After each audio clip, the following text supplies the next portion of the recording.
ప్లాట్లు, అనువైన స్థలాలను గుర్తించండి. క్యూర్ పరిధిలో ఇందిరమ్మ ఇళ్లపై సమీక్షలో సీఎం రేవంత్ రెడ్డి.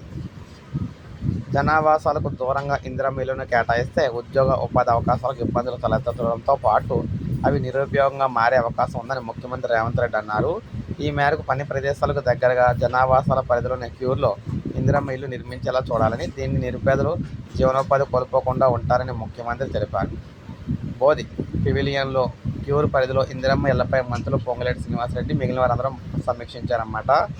ఇందులో మనం చూసుకుంటే ఔటర్ రింగ్ రోడ్ లోపల వివిధ శాఖలకు సంబంధించిన నిరుపయోగంగా ఉన్న స్థలాలను గుర్తించాలని అధికారులకు సీఎం సూచించారు. ఇప్పటికే పలు నియోజకవర్గాల్లో గుర్తించిన స్థలాల వివరాలను అధికారులు ఆయన దృష్టికి తీసుకెళ్లారు. పోలీస్, రెవెన్యూ, రవాణా శాఖలకు సంబంధించిన గుర్తించిన స్థలాలను తీసుకొని వేరే చోట ఆయా శాఖలు కేటాయించాలని సీఎం ఆదేశించారు. క్యూర్ ఏరియాలో నియోజకవర్గాల పరిధిలో నిరుపేదలకు ఇందిరమ్మ ఇల్లు నిర్మించిస్తామని ప్రభుత్వం ప్రకటించింది. ఒక్కో ఫ్లాట్ దాదాపు 523 చదరపు అడుగుల విస్తీర్ణంలో 400 చదరపు అడుగుల కార్పొరేట్ ఏరియాతో నిర్మించనున్నారు. దీని నిర్మాణానికి దాదాపు 11 లక్షల ఖర్చు అవుతుందన్నమాట. ప్రభుత్వం ఇందులో 5 లక్షలు సబ్సిడీ అందిస్తుంది. మిగిలిన 6 లక్షలు లబ్ధిదారు వాటాగా చెల్లించాల్సి ఉంటుంది. భూమి ధరను పూర్తిగా ప్రభుత్వమే భరిస్తుంది.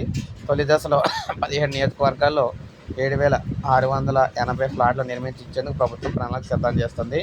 రాజేంద్ర నగర్, మహేశ్వరం, శేర్లింగంపల్లి, ఇబ్రహీంపట్నం, మల్కాజ్గిరి, నాంపల్లి, ఖైరతాబాద్, జూబ్లీహిల్స్, కార్వాన్, బహదూర్పుర, అంబర్పేట్, కూకట్పల్లి, మేడ్చల్, కుత్బుల్లాపూర్, సనత్ నగర్, సికింద్రాబాద్, కంటోన్మెంట్, మలక్పేట నియోజకవర్గాల్లో ప్రభుత్వం తొలి విడతలో ఇందిరమ్మ ఇల్లు నిర్మించనుంది. సంబంధిత నియోజకవర్గాల పరిధిలో ప్రభుత్వ స్థలాలు గుర్తించే ప్రక్రియను వేగవంతం అయితే చేసిందనమాట. ఇది గుడ్ న్యూస్ అని చెప్పుకోవచ్చు వీరందరికీ కూడా. ఇది అప్డేట్ ఒక లైక్ చేసి సబ్స్క్రైబ్ చేసి